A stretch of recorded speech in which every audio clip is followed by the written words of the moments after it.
à tous, nous sommes aujourd'hui à Brest pour un grand événement, un grand rassemblement qui a lieu ici tous les 4 ans. Nous sommes au Tonnerre de Brest.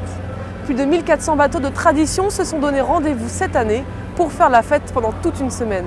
C'est en plus une édition très spéciale puisque l'événement fête ses 20 ans cette année. Alors pour ce magazine très spécial consacré au Tonnerre de Brest, je vais vous emmener à la rencontre de gens de mer, des amateurs ou des passionnés. Je vous ferai ensuite découvrir la Recouvrance, une golette magnifique, réplique d'un navire de guerre de 1817. Je vous souhaite la bienvenue à bord de Saltwater, le magazine de la mer.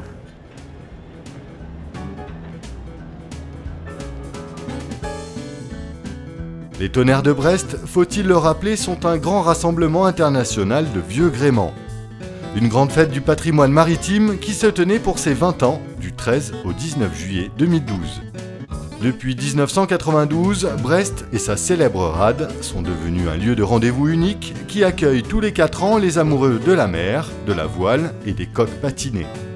En quelques chiffres, les Tonnerres de Brest 2012, c'est 5 pays invités d'honneur, le Maroc, la Russie, le Mexique, l'Indonésie et la Norvège, 9000 marins, 950 bateaux, 126 bateaux de plus de 20 mètres, dont 17 grandes unités de plus de 40, 700 000 visiteurs, le tout sur 9 km de quai et 90 hectares de superficie.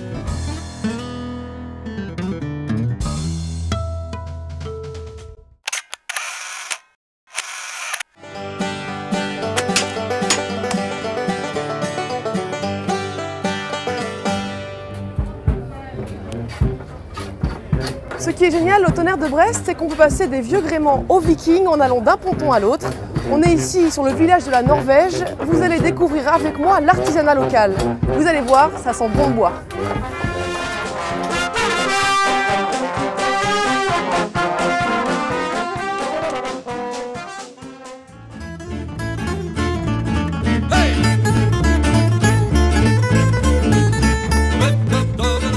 La Norvège, un pays scandinave avec une très forte tradition maritime. Le premier bateau découvert sur leur côte date d'il y a 2000 ans.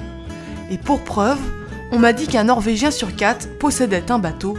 La mer serait donc pour eux un véritable art de vivre. Et c'est sûrement pour cette raison que le pays est présent sur le site en tant qu'invité d'honneur pour la 3e fois.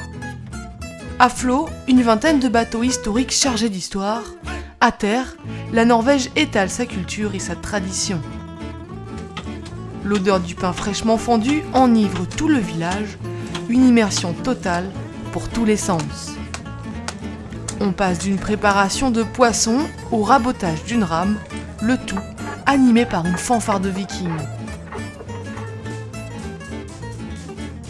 Ici, on découvre des hommes, tous norvégiens, attachés à la construction d'un hangar à bateau. Chaque tuile est façonnée à la main, enfin plutôt à la hache.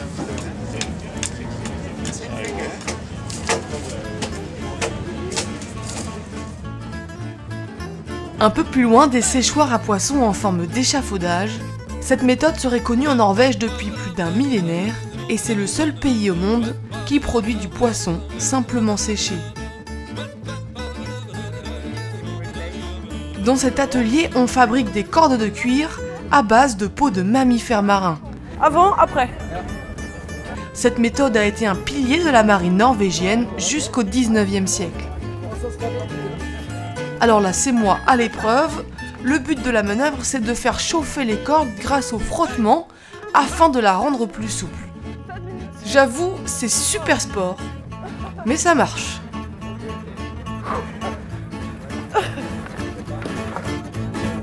Ah oui, d'accord, ok. Very strong.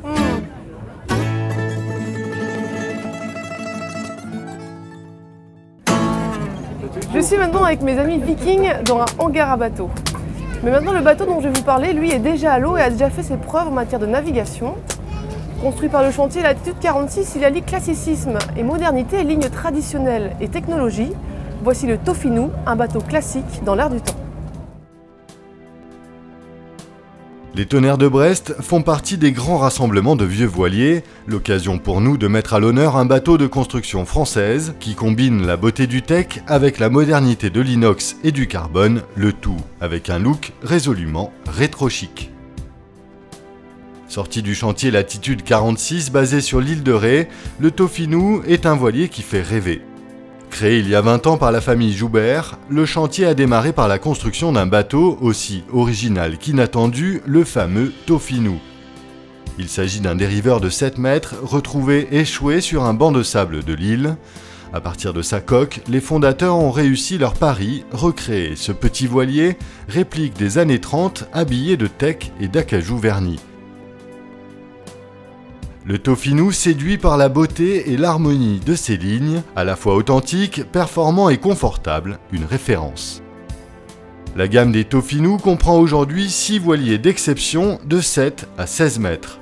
Avec un souci extrême de perfection, Philippe Joubert, l'architecte, a étudié les moindres détails pour permettre de naviguer seul ou en famille. Les régatiers apprécieront la qualité et la disposition de l'accastillage. Comme le disait Éric Tabarly, les beaux bateaux en général marchent très bien sur l'eau. Le Toffinou, quant à lui, est un voilier splendide, résolument haut de gamme, performant et fiable, il est doté d'un charme fou.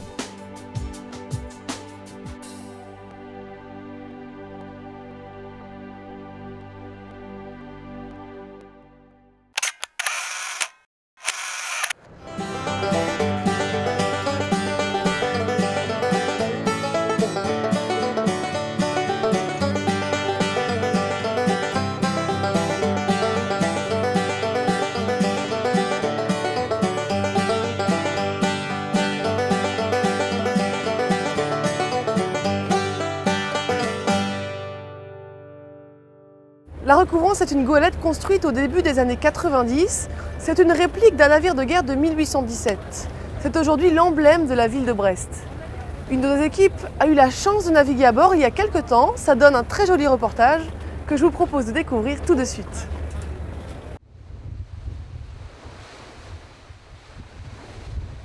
Et on vient en arrière comme ça, et on revient vers le pic tout en tirant vers le bas, comme si on plantait un pieu. Comme ça. Hop. On pèse. À peine montés à bord, nous sommes déjà perdus au milieu du nombre incalculable de drisses, de câbles et de bouts en tout genre. Ici, passagers et équipiers, tout le monde aide à la manœuvre car il n'y a quasiment aucune voile qu'on ne peut envoyer ou régler tout seul. Ce travail collectif, c'est aussi ça qui fait la force de la recouvrance.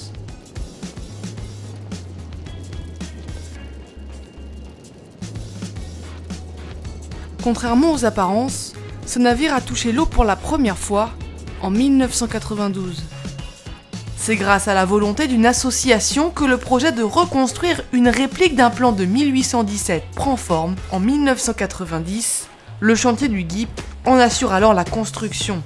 La Recouvrance fait sa première apparition publique il y a 20 ans, lors de l'événement de Brest 1992. En 2000, elle devient propriété de la ville de Brest, qui en fait son symbole.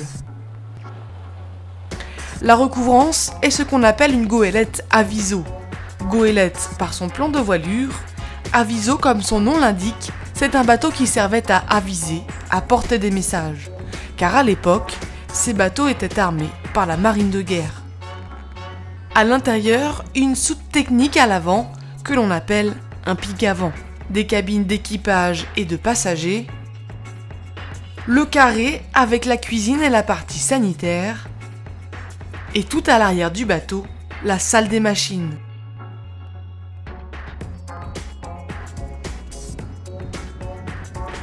Bien plus qu'un bateau, la Recouvrance est une invitation maritime unique. Naviguer à bord de cette goélette, c'est revivre la grande époque de la marine à la voile et les aventures des expéditions lointaines.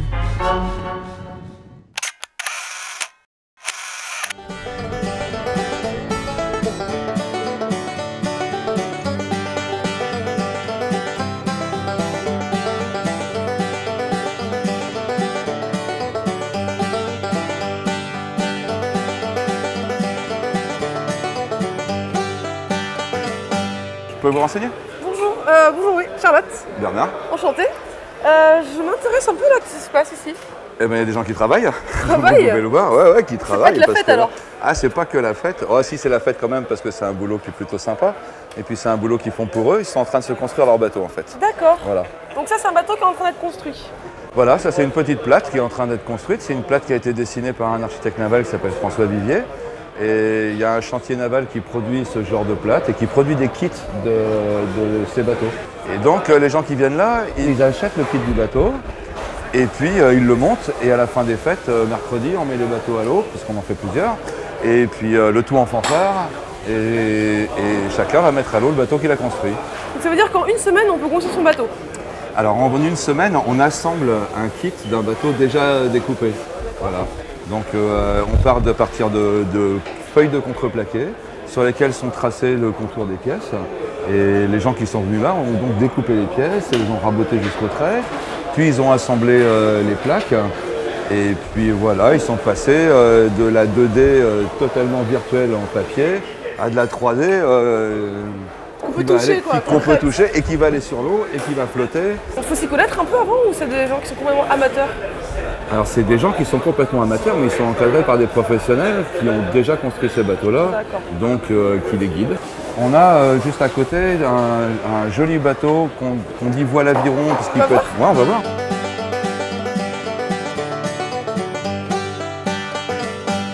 Donc on voit que les planches là se retrouvent les unes sur les autres, mais au lieu d'être comme sur des bateaux traditionnels en bois riftés, et ben ici on a collé.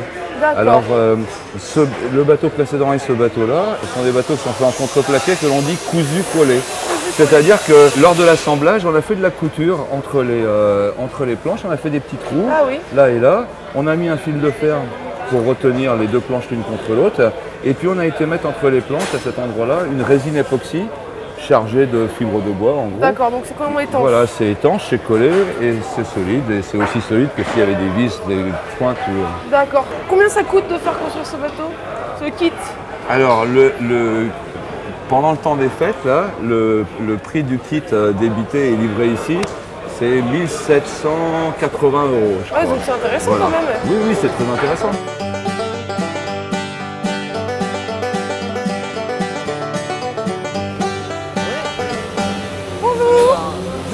Te déranger. En plein chantier, ouais.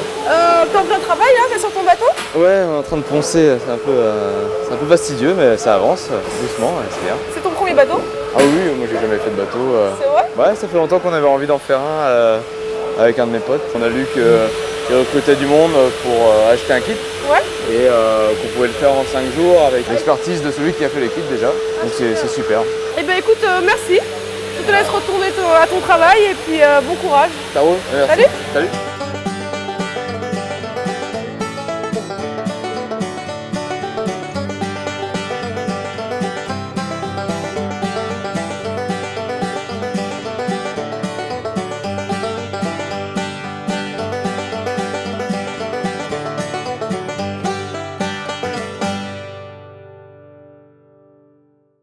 J'ai rencontré Daniel sur les pontons. Daniel, tu viens là à chaque édition? Ah Là oui, depuis le début? Depuis que ça a commencé. Ouais, Depuis 92, tu viens? 92, on est là. Ouais. Tu viens toujours avec le même bateau? Toujours. Non, j'avais un plus petit un peu avant. Parce que bon, une petite famille, ça suffisait. La famille a grandi, le bateau a grandi. Voilà. D'accord, donc dans 4 ans, tu reviens avec un truc énorme alors? Ça finit par le Belém. Ah ouais. Non, mais je suis pas si c'est bien. prolifique non plus. Hein. Est-ce que c'est un rassemblement pour toi qui compte? Tu veux pas en louper un seul? Comment? Il y a une notion qu'il faut prendre en compte. Il ne peut pas y avoir des spectateurs et des animateurs. Il faut que tout le monde soit animateur. Il ne faut pas avoir les deux. La dualité, ça ne marche pas. Bon, c'est bien. Ouais. Ben alors, bonne fête et puis à bientôt. Merci. Et Salut Daniel. Salut, à la prochaine. Notre ami Daniel à la barbe blanche veut l'acheter, mais je ne suis pas sûre qu'il soit à vendre. Vous l'aurez reconnu, voici derrière moi le Belém avec ses 3 mâts et sa coque d'acier noire et blanche. C'est un bateau qui fait partie des plus prestigieux navires qui sont présents sur le site.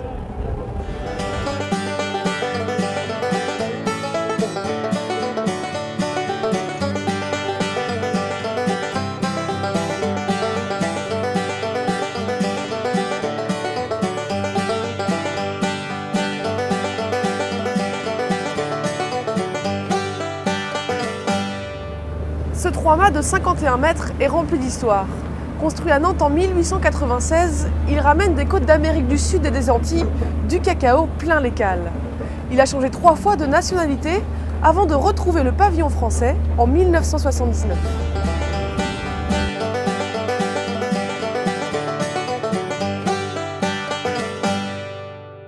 Voici en images la grande parade, l'événement très attendu de ces tonnerres, où pour le plus grand bonheur des yeux, des milliers de bateaux croisent l'étrave de Brest à Douarnenez.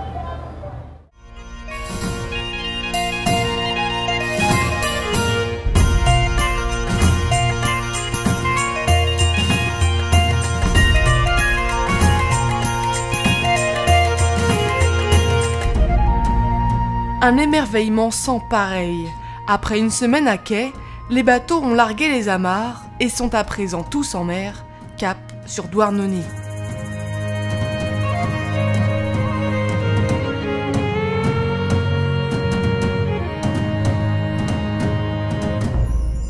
De toute taille, petits ou grands, ou même très très grands, ils sont près d'1 millier à parader tous ensemble, en guise de salut.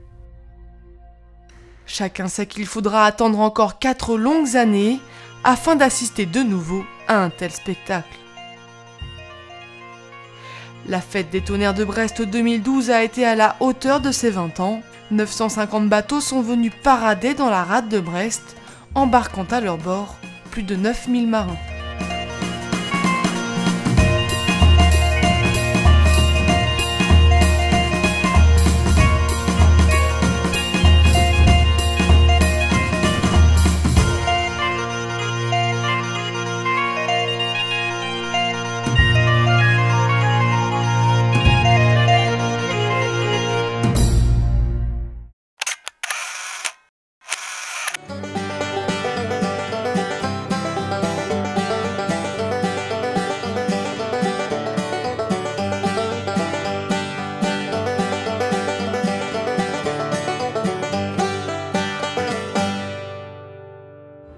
C'est qu'à voir tous ces beaux bateaux, moi aussi ça m'a donné envie de naviguer.